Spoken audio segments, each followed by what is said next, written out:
I mean, it's Welcome. been recording for 4 minutes. Yeah, I know. I know, because I'm going to put that in the beginning. This is going to be a lovely blooper. Oh, I'll just go again, right? Okay. Welcome to episode 43 of the Swish Nomads podcast. I am OG. I'm going to be your host today.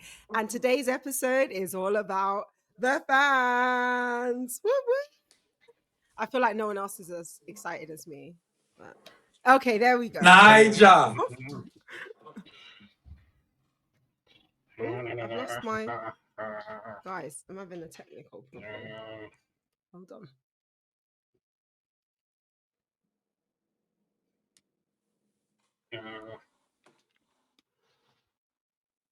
I'm back. Okay. Okay, so today's episode is about the fans who show up even if the cameras aren't on. So I asked everyone to dress up as a fan, not from their country. As you can see, I today am representing Capo Verde with the flag and all sorts. Yes, yes, yes. My co-host today, I will introduce to you from Madagascar, is the Beard. What's good? Yeah. You see the excitement here. I'm getting looks from some non-fans, especially But more on a serious note, I'm thinking about the Malagasy people right now. They're in we're having a very difficult time, and my heart goes out to them. I really hope that they find a solution and it all comes out in peace. Because there's been talks about. What I heard is that military have decided to side with the population and all that, and so that they won't be firing at people protesting in the streets. So I really hope that they can find a peaceful way out of it. So Ali Famada. Yes, our hopes and prayers are with the Malagasy people. And our other co-host who's here today, the one and only, as we call him now, the champ, representing Niger, is the one and only Niger.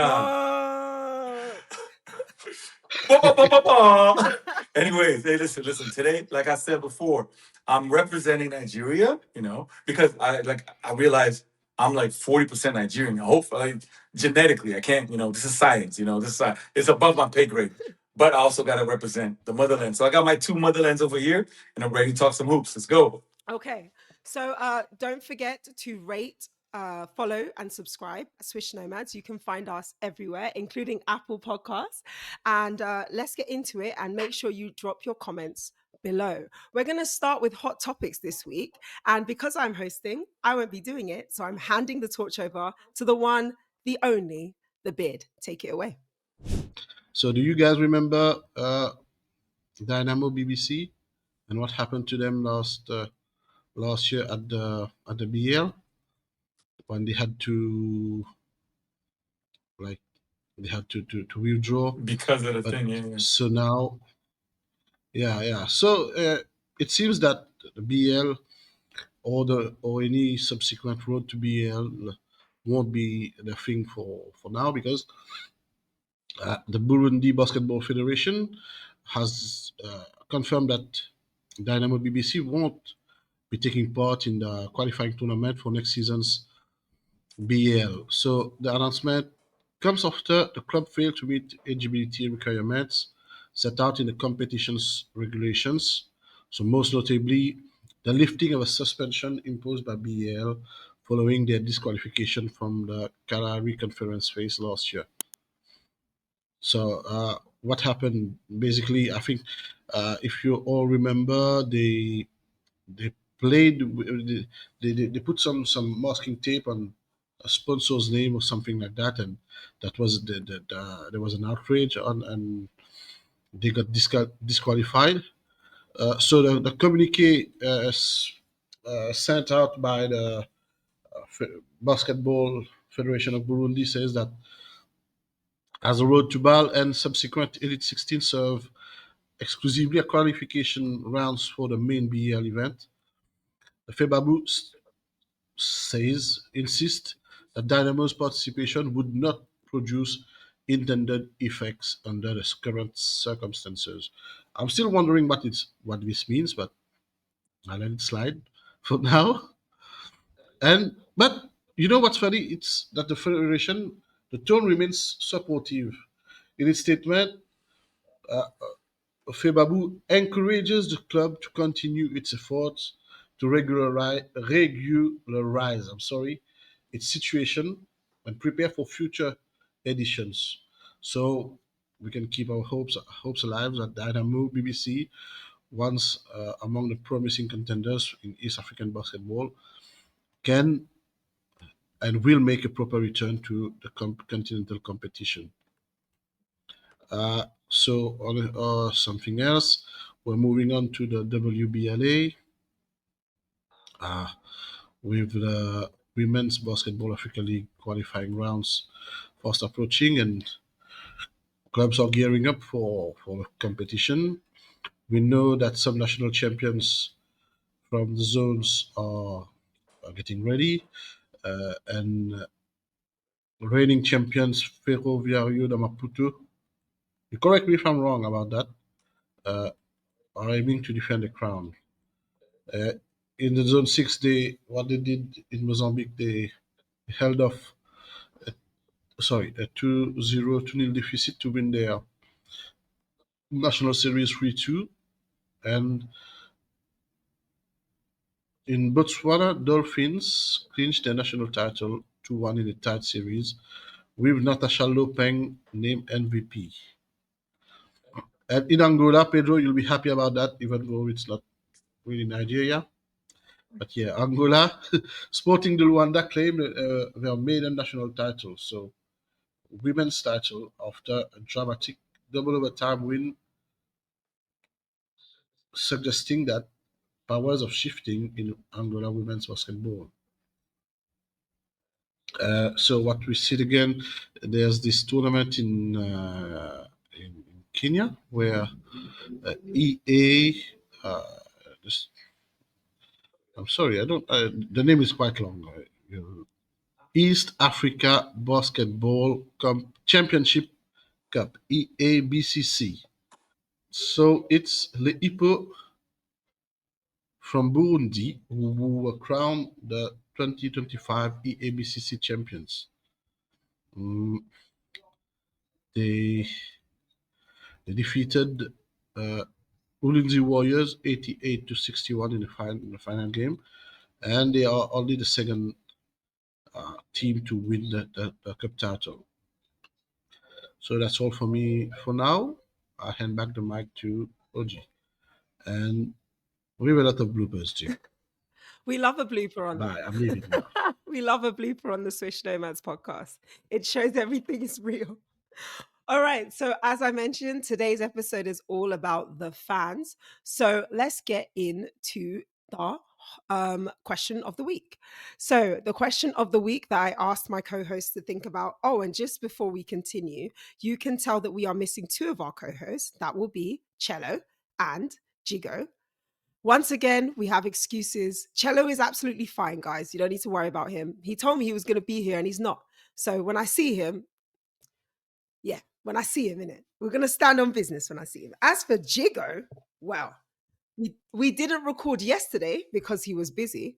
And so we decided to record today. And guess who's busy? So when I see him too, we're going to have some conversations. So, back to the question of the week, which is how basketball fans in Africa are finding each other. So, the premise is this: we can talk about great basketball fan nations. So, Lithuania, Serbia, Slovenia, France as well. But we don't ever really talk about African basketball fans and how they are dominating when it comes to Afro baskets, when it comes to youth competitions. So I wanted us to dive into how, I guess what I'm saying is, how do you become an African basketball fan, and how are people showing their love for their game and their country? So the first thing I want to talk about is the digital rise. So the rise of online communities. So that's TikTok, we could say WhatsApp communities, as well as Instagram and Facebook. Talk to me about your chosen country.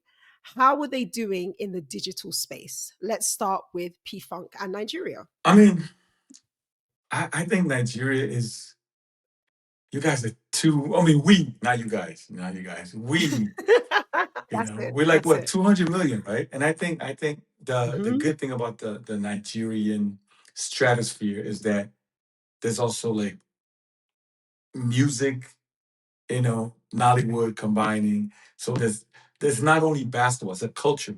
Nigeria is not just like right, and then the fact that you have such a like expat, not expat, like a community of Nigerian Americans, Nigerian and British Nigerians, like you, and then you guys always come back. That's a good thing. It's not. I mean, the Nigerians that I met in my past, it's not like, oh, my family immigrated 4 generations ago, but I'm still Nigerian. There's a lot of times in other African countries that doesn't happen. You just go all of a sudden, oh, I'm Portuguese and I'm this and I'm that, but you have the silver last name. Come on, man. Mathematics. So I would say Nigeria right now, it's a force to be reckoned with in Africa. Come on, who doesn't know Burning Boy, man? He's so I just think like you guys are using music, using the arts, using the fact that like even come on, even Giannis, like the Greek freak. We gotta put Greek slash Niger freak. That's what he should be called. But yeah, I'm saying like Nigerian. I think it's between you guys and us and South Africa. Like in terms of like using the whole. It's not just sports. You can use culture, you can use the arts, you can use and then make it like combine everything. So Nigeria, big ups to Nigeria in terms of using the technology at hand, like yeah, who doesn't use like TikTok, you mentioned Facebook, WhatsApp, and Instagram. Yeah, Nigeria is like miles away ahead of a lot of other Africans. And also you got with 200 million, come on. you know Okay, talk to me about the Malagasy fans. Tell me about how they find themselves digitally. So what happens is that in Madagascar, the the community, the basketball community, and even if you're not a basketball fan, you're sure to come across a post talking about basketball at some point on any given day. Okay, and this is how they follow their stars. The players, men and women, they are superstars in their country. In this country, you you only have to see the how how many people come to the games and how people fight literally. No, not fighting, but literally, but yeah, how they want to have a picture with Eli. Is it beat Eli? When Matthias was MVP, it was just wild. People went wild, and it's what they do is Facebook, at some point Instagram and TikTok are the main channels that they use to find themselves, like you say. But they also use these channels to, to, to connect to the diaspora, where and the Malagasy diaspora across the world is just huge. It's just enormous. You can find Malagasy people, and players in France, in Europe. I think that there's some players in Hungary, some players in US. If you look around, you go in any given country in Africa, you're sure to find some Malagasy fan, and this is how they connect, because they know basically they kind of know each other in real life, but they also know uh, they also follow each other, like just follow uh, each other in the virtual world. And Madagascar, what I liked about Madagascar is that they kept it simple. There's no big post about what's done or not. 3 4 sentences detailing the talk about the project, whatever project is going on, and then you see the engagement, 300, 500 likes in 10, 15 minutes. So yeah, the online community is really at work. What I've seen also is the rise of digital newspapers, digital media, and these media, I won't be citing the names here because I'm not sure about the names, but they have been also boosting the Malagasy basketball, giving much more viewership to the sport in Madagascar.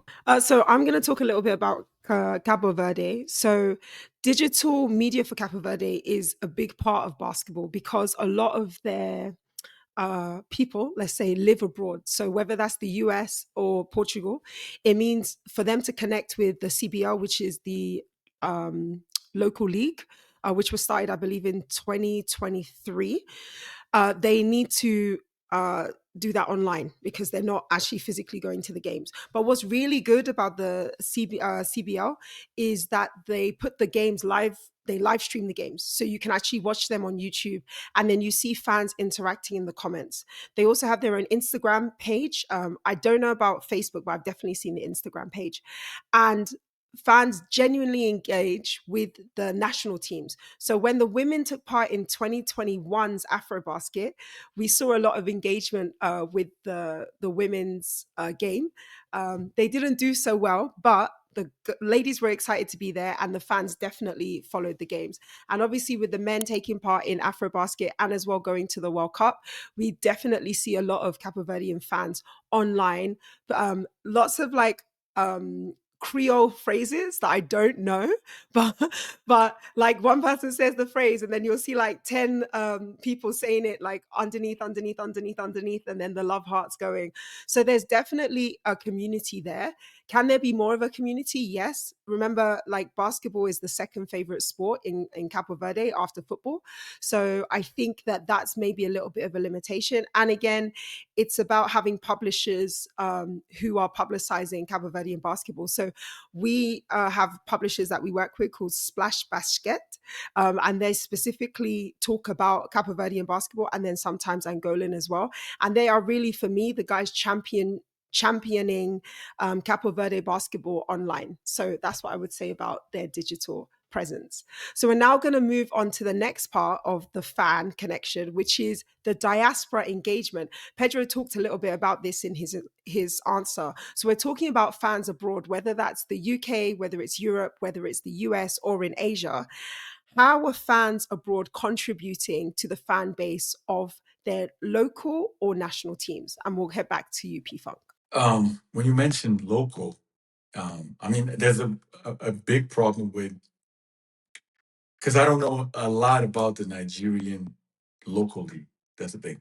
When the national team assembles, when the Avengers come, both especially in women's, I mean, there's a huge repercussion, whatever. But to me, there's a lack. I mean, there's a lack of exposure on the local leagues, especially I think because it's federalist country, whatever. Everybody, like, there's a huge distance.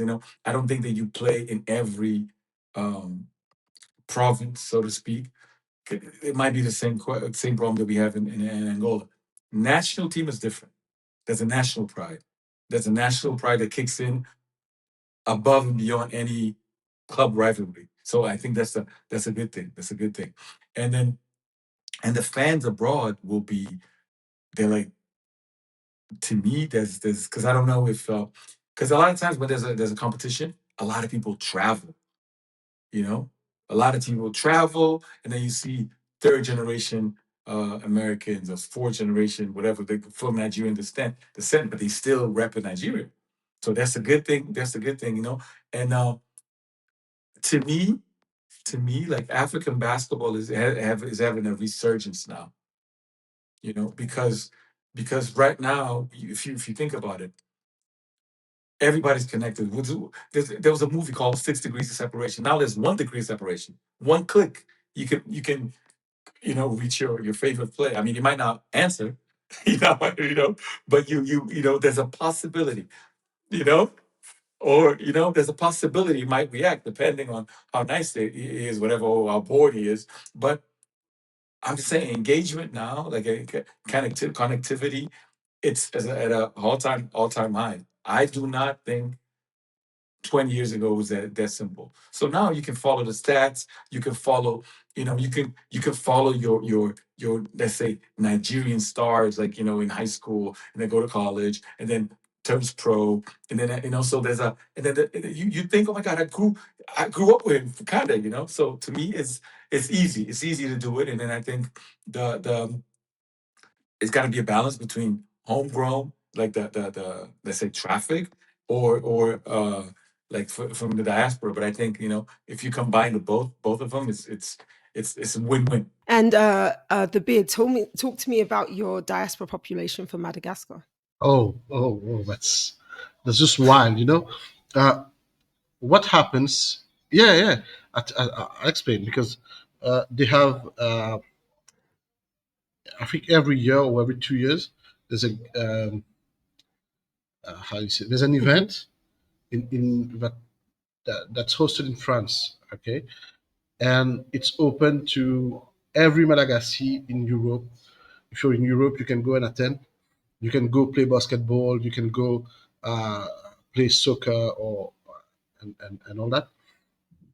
And fans from Europe, all the Malagasy fans, they they attend. They go and this event even makes the headlines in newspapers in Madagascar. Mm, that's cool. This is how wide it is, and the fact is that you can be a national team player.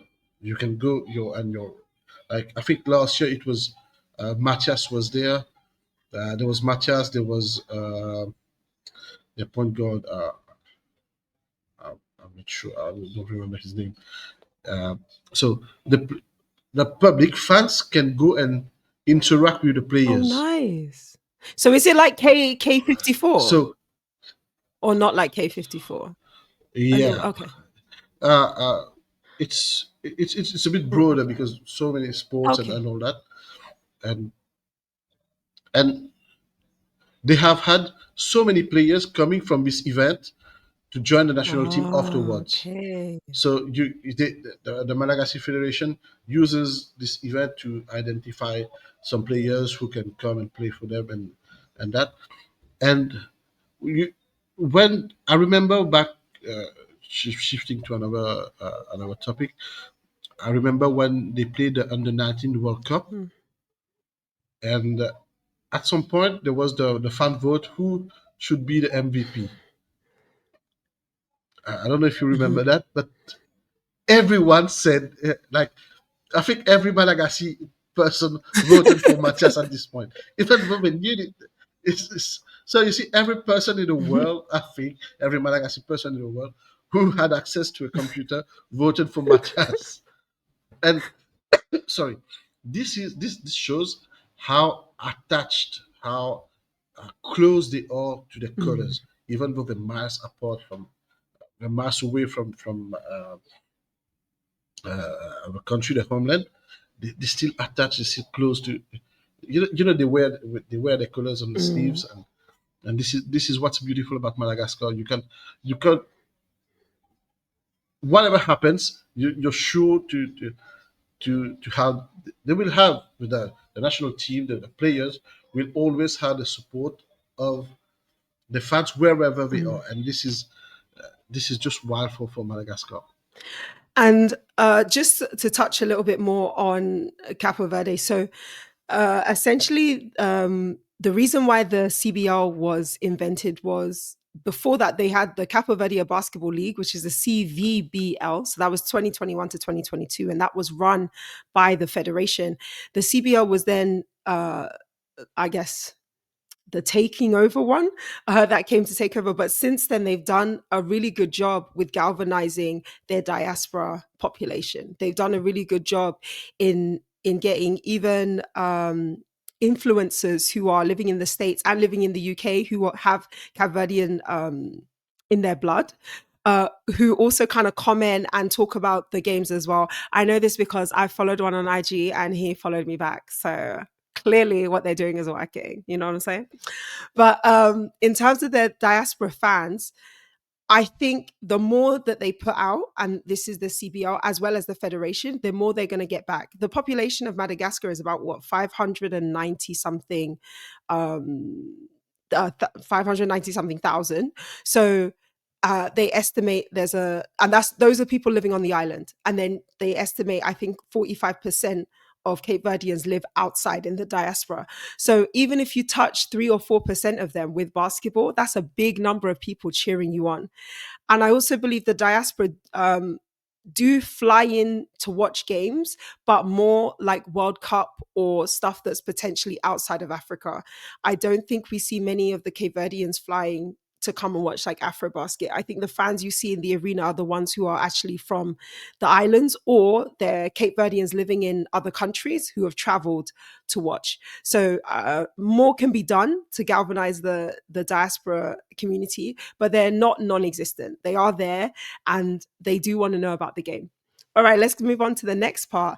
Offline energy. So it's pretty common especially in the NFL, to have things like watch parties. So a game is happening, one person will host it, everybody comes to their house and brings snacks and drinks, and then you all sit around the TV and watch it.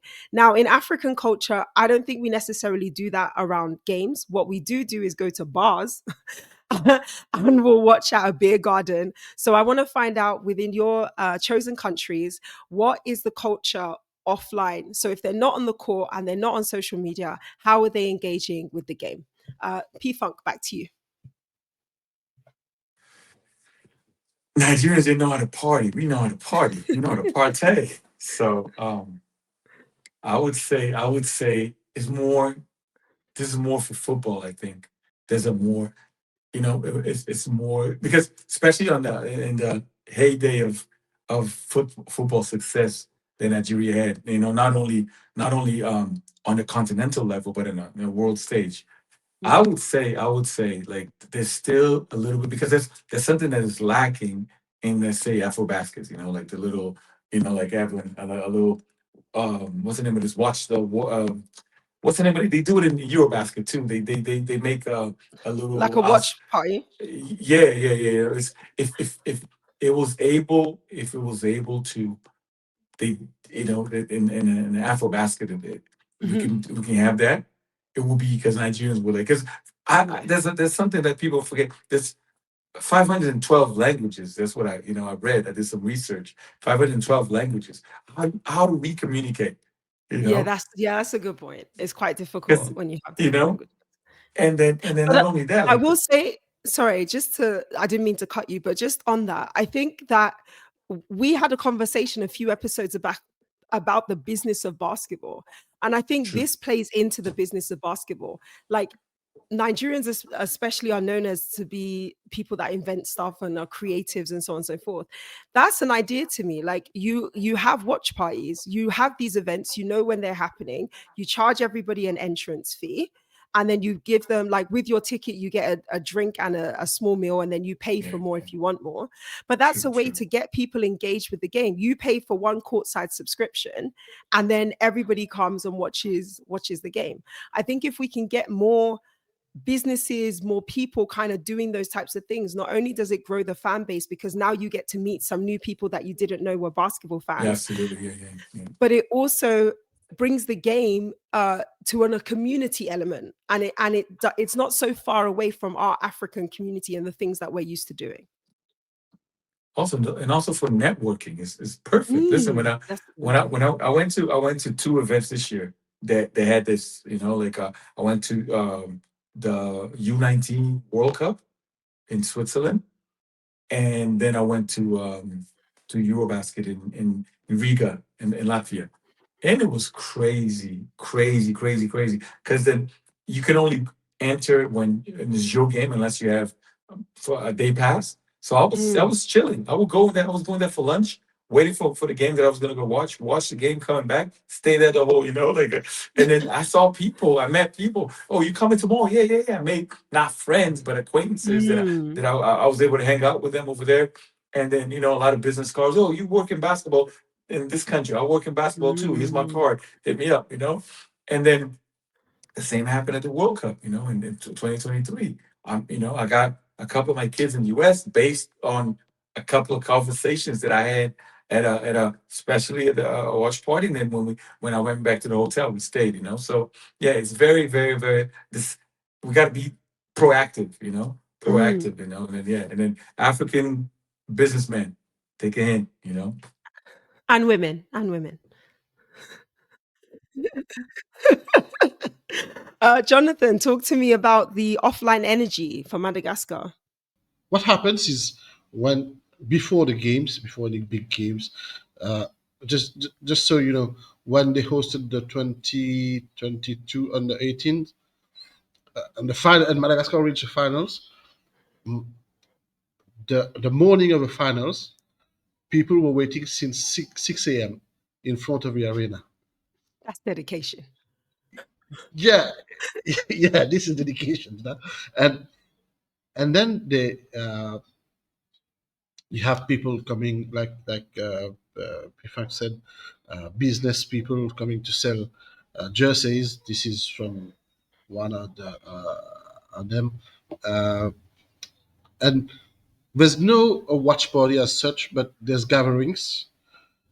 People can gather around just outside Mahamas. There's some shops or bars or whatever, and people gather there on match days, and yeah, they consume, they talk about the game or not, Mm. but there's a huge traffic on the on game days, and what happens is you have people just coming to say, okay, come to my shop, or come, don't go there, uh, really like the marketing here is top notch, because the the bars have dedicated people to go outside Mm. and pull you in. So uh, that's how it goes most of the time. But what happens too in the hotels, they have the conversation usually, even if the game is not shown on TV or on TV especially, but the conversation still revolves around what's happening at the arena, even though the person is not necessarily connected to the national team or to team that's playing. The conversation is always about basketball. Hey, how are we doing there? Mm. Are we losing? Are we winning? And this is just this shows that Madagascar is a country where you can't take a step forward without meeting a basketball fan. That's it. That's really cool. And I think it's almost maybe a little bit opposite to Cape Verde, in that I don't think it's the love of basketball is as much there. Um, I did see some quotes from the federations when they were saying that in terms of at games, fans will bring like music, they'll bring rhythms and drums and stuff. And he said like the thing about the basketball league is parents bringing their children, bringing out their drums and playing in the crowd as they watch the game. So parents trying to get their kids involved in the basketball, their love of basketball as well. Unfortunately, I don't think that always translates into bums into seats. And that's kind of the thing you need for any basketball league to be successful. You need people to come to the arenas and buy those tickets. It's great that we're all watching online, but you need to have an atmosphere in the arena because it's great for the players. It's great for the fans who are watching it, but it's also it makes the league profitable. And that's how you can get your teams to the next stage, because then they can sell merchandise, then they can get more sponsorship from maybe local businesses and or maybe non-local businesses because they get seen. So I think in terms of Capo Verde, there needs to be more offline energy. We need to get more bums in seats. We need to get more people waving the flags and painting their faces, and galvanizing not just around the national team, but around the local team. So the last point I want to touch on is about super fans. So I want to know, first of all, I want to ask, in Africa, which country do you think has the best super fans? So I'm going to count 1, 2, 3, and then we'll all say which country we has the best. So just give yourself a second to think about it. Think about all of the competitions you've watched. And 1, 2, 3, Senegal. Senegal. Oh, South Senegal. Sudan. I feel like I didn't really see them at this year's Afrobasket for the men or the women. They didn't come out the way they did in other. Yeah, that's what I'm saying. That's why I feel like I don't know if I can call them super fans. But I think they're a good shout because for like the newest kind of basketball community, they've got fans. They've got people that are engaged and people that are willing to fly and travel. That's what I was gonna, because can you imagine like the World Cup, let's say, come on, the amount of like South Sudanese people that flew from all over the world to Mm, witness that, it's that's what love. and then when I went to the to the Olympic Games, I watched them with the Olympics, the same thing. Mm. People from all over, and then, oh, where you from? Oh yeah, I live in the UK. I live in the US. There was some that lived in France, I live in France, but Oh, I'm here, nice. whatever, and I was like, yeah, and it was packed. And then there was a game against the one I watched was against Serbia. They Mm. were robbed. They were robbed. They were robbed. FIBA, you got to do better, but no, I'm just saying, like, 'cause come on, everyone wanted to watch Jokic, Yeah, of and course. advance, and then, but they had an amazing game. Support from the crowd was amazing. You're right. But also it's kind of hard going to Angola, right? If you think about it. Is it though? Because I feel like I saw lots of fans from Mali in Angola. I saw lots of fans from, well, maybe not Nigeria. Côte Mali There's a was the d'Ivoire. one I huge, saw. Côte d'Ivoire. Côte there's a Mali and d'Ivoire. huge. Senegal were the ones I saw. They live there already. There's another thing. Oh, There's a huge community of people from Mali, Senegal, and Guinea. oh, Guinea. Not Yes, that was Equatorial. another. Yeah. Yeah, there's a huge community. So you don't know if they came from somewhere to go. That's another thing. There's Mm, a huge community already. okay. But yeah, The bids. You said Uh, Senegal. Why? yeah. Uh, you you know the guy who travels with Lion's Yes. Head? Yeah. This guy, yeah, I said it all. This guy is done all over Africa for he travels with the Senegal Mm, teams, and I met him in 2023 for the first time. That's the first time I saw the guy, but he's just everywhere. Every time Senegal is it soccer, is it basketball or whatever, he's there. yeah. So he's the personification of a super fan. Definitely. That's it. I would That's say it. an honorable mention to the guy who cleans the floor from Angola. He doesn't travel to the Oh, games per oh se, no. but when he is around, I feel like he's also maybe a definition of a super fan. I have mixed feelings about this guy because I feel like I saw, so I think FIBA had posted him during the World Cup, or the World Cup qualifiers. I think that's what it was. And then the comments that I saw were really, really negative. Obviously not from FIBA, they were from people commenting. And it felt like to me, essentially, we're just putting this black man on show to kind of show the clownery of what can be done in Africa. And then everybody just weighed in on it. And African Americans specifically hated it.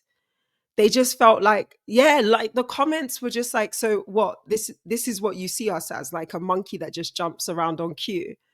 Like, and there was so many of those comments, and then I had to look at it in a different way. Like, for a black person who maybe isn't Angolan, who maybe isn't African, maybe they're Caribbean, maybe they're African American, does the performance of, I forget the guy's name, but does his Toy Limpacham. His name is Toy Yeah, Toy toy. Limpacham. Toy, does the performance of Toy connotate something negative?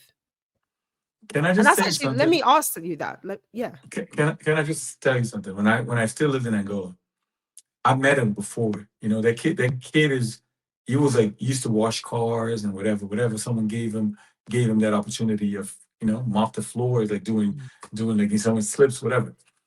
And just to see the evolution, he got a salary from Petro. Petro hired him. Mm, Petro hired him, took him, and now the federation, like they gave him a house. He got a house because damn. the Angolan basketball team, the champs, they got a car. I don't know if he got a car, but he got a Mm, house. that's amazing. Based on, because no one says anything. Like that. There's a lady called Red Panda that does some shows on a unicycle with some plates, Yes. whatever, from China. She's Yes. an artist. He's an artist too. Mm, You that's know, true. he's an Yeah, artist. And shoot, go. Yeah, you know what I've heard about this guy is that he trains. You see his legs, the muscles in his legs are so developed. The guy he spends hours in a gym to have this level of athleticism. It takes Mm, like Pifang said, he's an artist. It takes some skill to reach what his level. yeah. And some people downgrading him. Yeah, I'm not sure. And he's a very nice guy, Yeah. very open, very yeah. So I don't know why people don't like him, but I met him once. She's just cool, Yeah, me for my killer moves. Yeah, I you don't see. So I don't know. I don't think people don't like him. You can I go don't on. think it's him. I think it's maybe what he represents. Like, because I also kind of see it in the sense that, okay, of all of Angolan basketball, all of the basketball we're talking about for the World Cup qualifiers, you didn't pick a player, you didn't pick a play, you decided to show toy. And to me, that's like, okay, but you could have put anything on your feed. Why did you choose that? Like, what are you trying to say?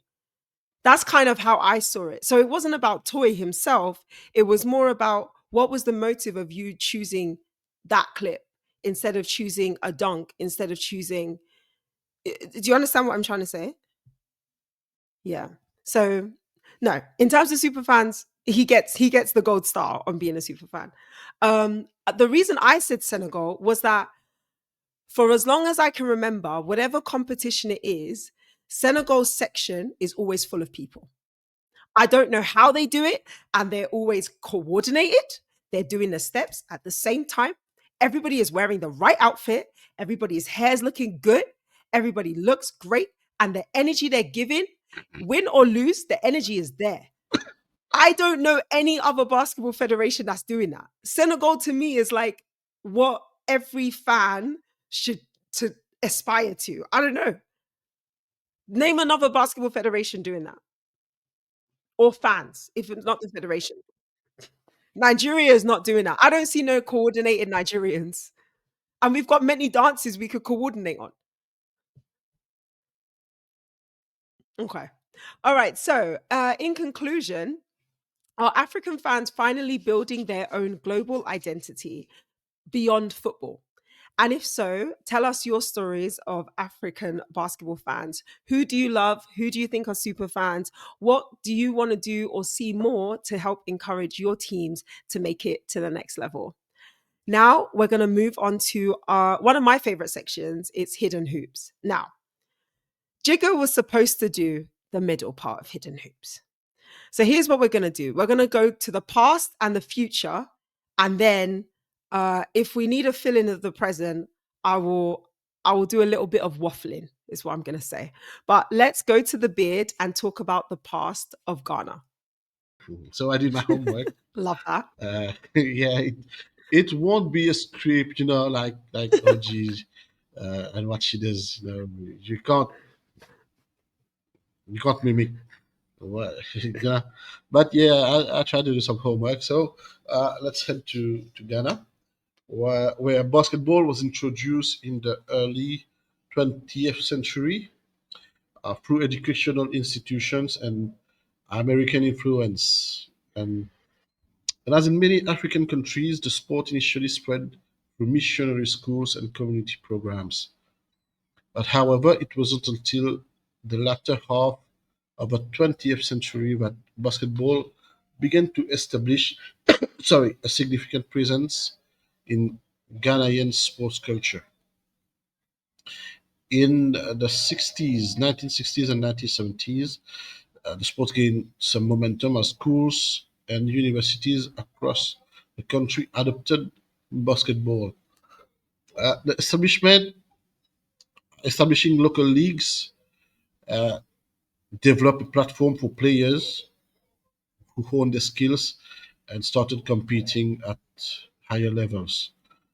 This grassroots development brought crucial foundation to the growth of basketball. And in the 1980s, fast forward to 1980s, where the Ghana Basketball Association was formed. So in the 1990s and early 2000s, there was a surge in basketball's popularity, and they even made it to the women's Afro basket. So we're gonna now head to what they did in the past. Okay, first thing, um, they never qualified. The men's team never qualified for the Afro basket or the World Cup or the Olympics. So that's we're clear on that. But what happened is that they lined up for the uh, AfroBasket 2021, and the games got cancelled for the qualifiers. I'm sorry. So for now, what we know is that the team has only been playing friendlies. Sorry, and but there's a twist in here because Ghanaian players are everywhere. They have some players who play in Spain. Abida Brima, who plays in Spain. Nathan Mensah in Israel for Maccabi Tel Aviv. Ben Bentil, who once played alongside Giannis in the NBA, who now shines in France. And so, there are players around. And as for under 18 basketball, they once qualified for the 2012 FIBA under 18 Afro Basket, where we finished eighth, which was it was a debut, first appearance. And now hold your horses because the women's team is the most successful of in Ghanaian basketball history. Their first appearance at the women's Afrobasket goes back to 1977, where we finished sixth. But in 78 or 79, they won the third place of the tournament. So they won the one bronze medal. And I won't tell you how they won it, but yeah, it's something. Uh, they came back in 2011. They finished 12th, and that's since then they haven't been present on the African scene. So what happened to them? We're still wondering. It's the mic over to you, OG, for The present.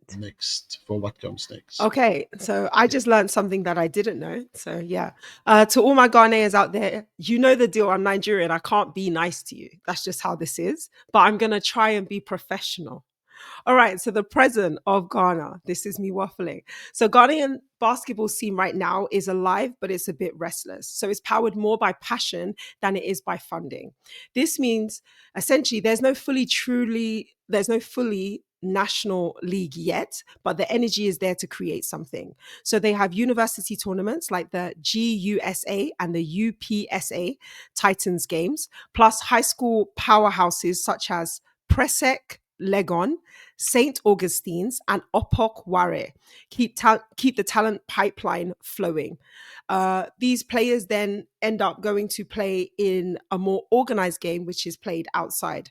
So the Ghanaian Basketball Association has been rebuilding and structuring around youth development and regional competitions, while grassroots platforms like Clockwork Hoops, Accra Basketball League, and the Community Dunks tournament have all become the heartbeat of local basketball. So if you're a fan of the game, these organizations run sessions in the community for free for players to come, play, practice their skills, and then somehow they get fed into the teams and leagues that the federation has set up around Ghana, specifically around the capital.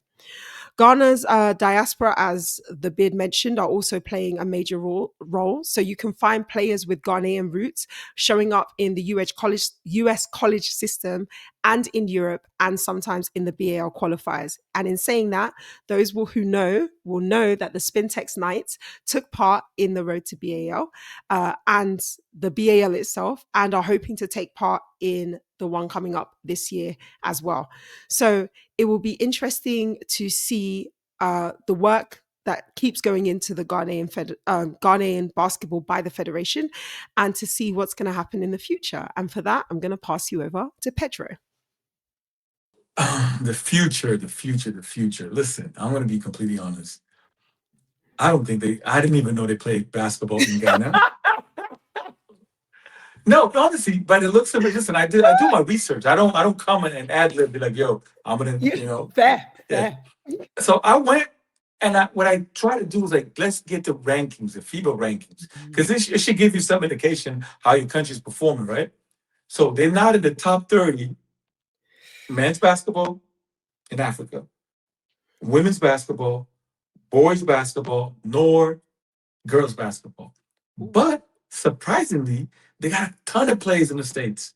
A ton of players. Honestly, they got like, I counted, they got 17 players in the States. In either high school, college, junior college, and college level. Like Nathan Mensah, he left. He was at the NBA G League, whatever. Now he signed with France, but now he's signed with Cluj in Romania. He signed in Romania, but they have a ton of, and they're not in some bad schools though. They're like in high major schools, mid major schools. See, these kids are making money. There's kids like like there's a 26-year-old in college, still in college, because either why go pro? No, why go pro if I can get paid? Damn. Why go pro? So because honestly now there's like, because you can play because of COVID year or whatever, you can play like you do red shirt, and then there's one guy that was trying to play, I think he's been 8 years in college.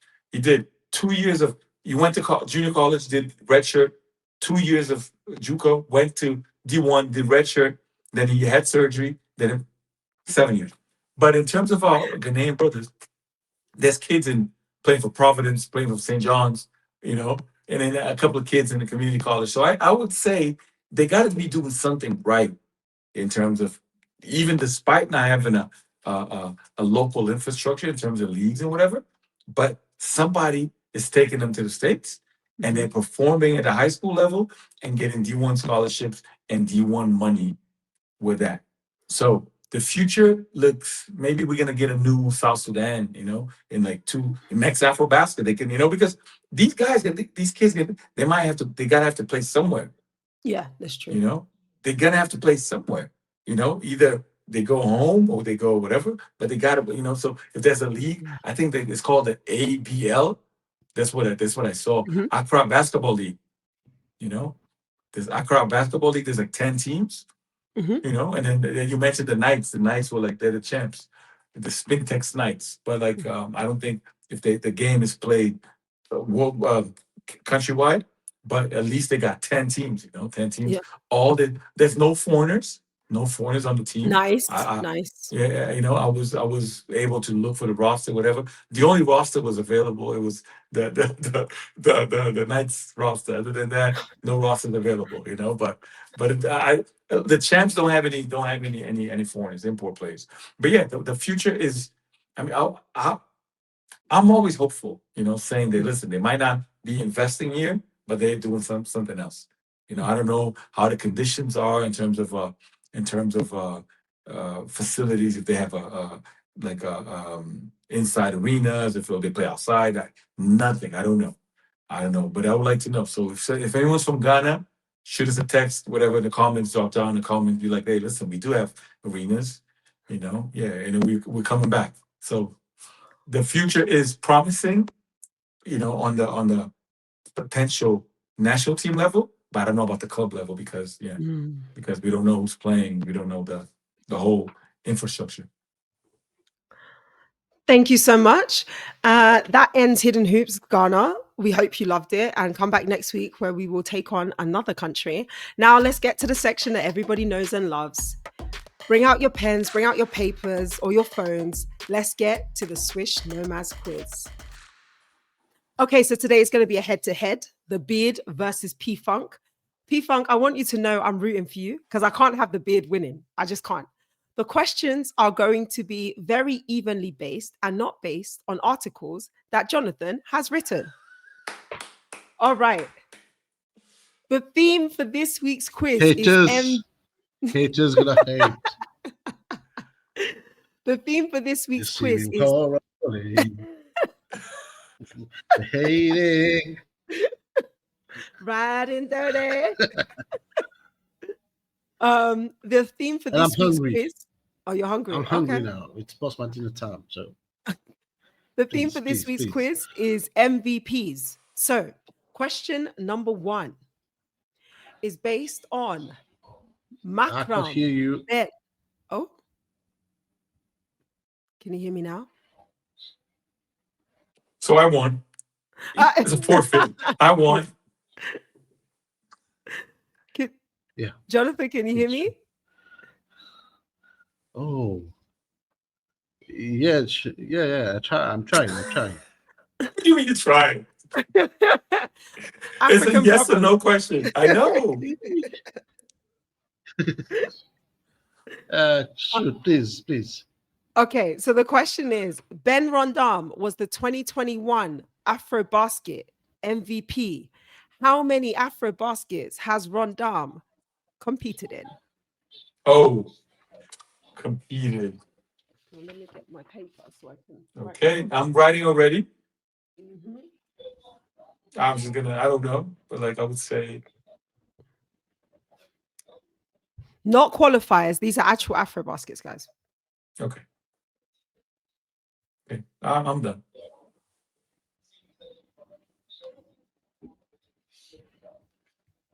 All right, 5, 4, 3, 2, 1. Show me your answers. You guys have got 5 and 5. That's incorrect. The answer is 7.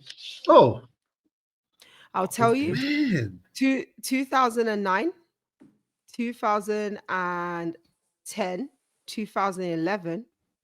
I don't know why. Going on the FIBA's website. This is what it says. FIBA Africa Championships for Men. That's what it was called before it was called AfroBasket. Yes or no? All right. So this is what it says on the FIBA website. 2009, 2010, 2011, 2015, 9, 10, 11. I'm reading what the website says. You want to have a screenshot? I will screenshot the website and send it to you right now. Hold on, guys. You're gonna see this if you're watching the YouTube.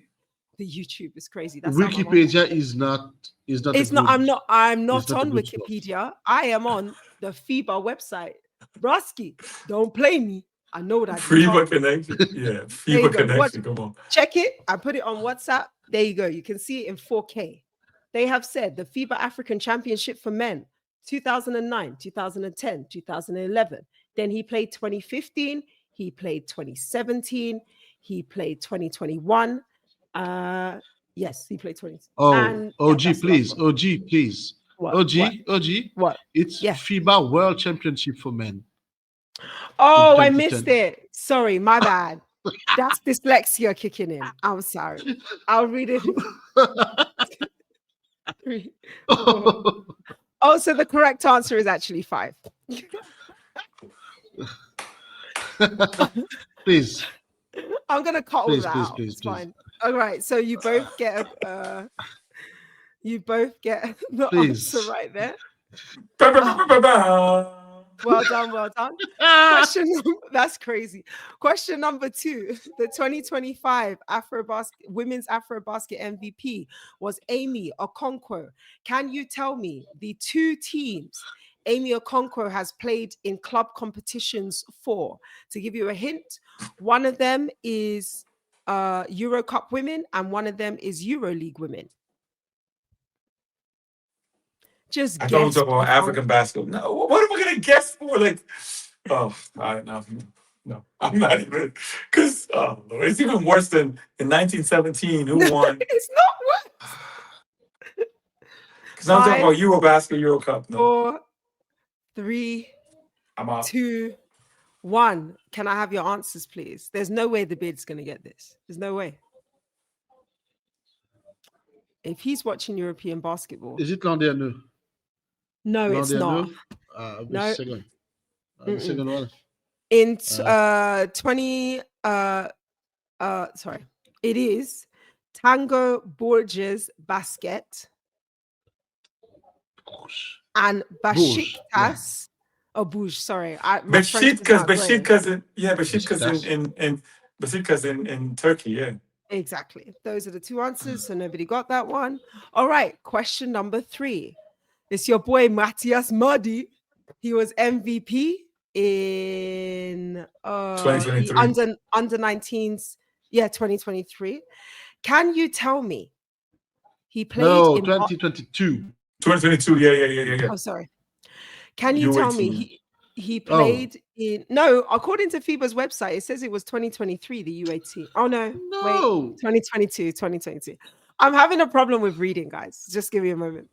Okay, can you tell me Matthias Made played for the Brooklyn Nets and the Portland Trail Blazers in which competition? The Brooklyn Nets and the Portland Trail Blazers in which competition? To help you out, it's something that FIBA and the NBA work on together.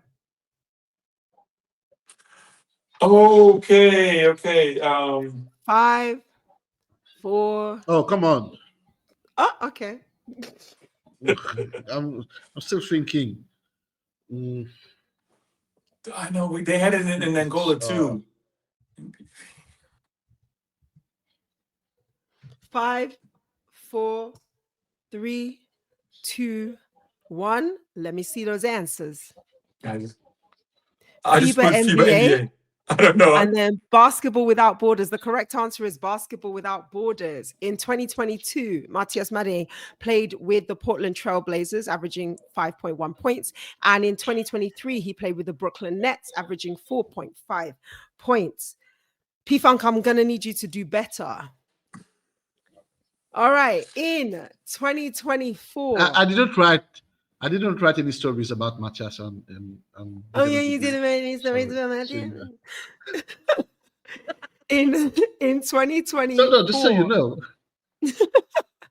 Nidioma Kane was named MVP of the WBLA. Can you tell me what year was she born? Oh Lord. Okay, I have no idea. I don't know this woman, but like, she's young. She also played in the last Afrobasket. She's from Senegal, for those who don't know. And she was playing with Sporting in the 2024 WBLA. Just guess a year. Oh, all I'll tell you is she's a young one. All right, she's a baby. Well, she's a kind of baby. 5, 4, 3, 2, 1. Let me see your answers. Okay, now. Okay. 2001 from P-Funk. The bid. Show me your answer, please. 1998 or 9? 9. That is the correct answer. 9. 1999. 9. Bloody hell. You're really annoying me. We're going back to 2021 to talk about Ben Rondam. Can you tell me what was his points per game for the 2021 Afrobasket? I'll take the closest answer. Wow. It's a double digit. Wow. Double digit, obviously. He played 6 games. 5. Just pick a number. 4, 3, 2, 1. The beard. I need to see your answer, please. I need to see your answer. P-Funk gets the point. The answer was 12.8, Yeah, and come the on, he's beard not a was scorer. 17. He still won 3-2. 3-2. Yeah. He still won. Unfortunately, I have to crown the beard again with a 3-2 win. I don't understand it. Do you want to give your speech? You can give your speech now. Nah, last time I was just just messing around, and some people didn't like it. Eventually, I understand, because when you lose, you're not happy seeing people win. Today, I'm gonna keep it. I'm gonna be humble. P-Funk, you were quite a competition. Bravo, bravo. As for Jigo, you need to come, and we need to have a talk, Jigo. We need to have a talk, Jigo. All right, that's the end of our episode. Thank you so much for joining us. Once again, thank you for sticking with us for episode 43. Remember to like, share, and subscribe. You can find us on Swish Nomads on all platforms, including YouTube, Facebook, IG, TikTok, and X, and Apple Music and Spotify Music. For our final thought, it's Pedro, as he's going to be hosting next week. Over to you. Hey, listen, this is very important. It's we're gonna have to go and discuss it. Next episode 44. Um, the great in African basketball. I was thinking, who got? Do you know the concept of pay it forward, right? Pay it forward is like you do something to others. Pay it forward. Someone did something to you, you do it to others. And then I saw that Bismarck Biombo is back in the NBA. He signed, and he played yesterday against Oscar Chibwe. And Oscar Chibwe made a huge, amazing post saying that I was discovered in Bismarck Biombo's camp. He was an intricate force of sending me to the US. And then our African stars, NBA stars, doing all they can do in terms of like finding the next. And I know Mutombo was doing great things, but like, hey, who's finding the next Olajuwon? Is Olajuwon helping to find the next Olajuwon? Is the Sangana Job helping to find the next Sangana Job? Is Giannis? I'm claiming him. Niger. Is Giannis doing what it takes to find the next Giannis? The next Antetokounmpo that is not named Thanasis or Alex. So yeah, please let's discuss. Because how important it is to go to pay it forward. Someone you were fortunate enough someone to discover. I know that Lucas Shamba Mute is he did his like he helped find Joel Embiid. So like are the current NBA stars, African NBA stars, helping find the next great player from their country or from the continent, so to speak. So that's my final thought.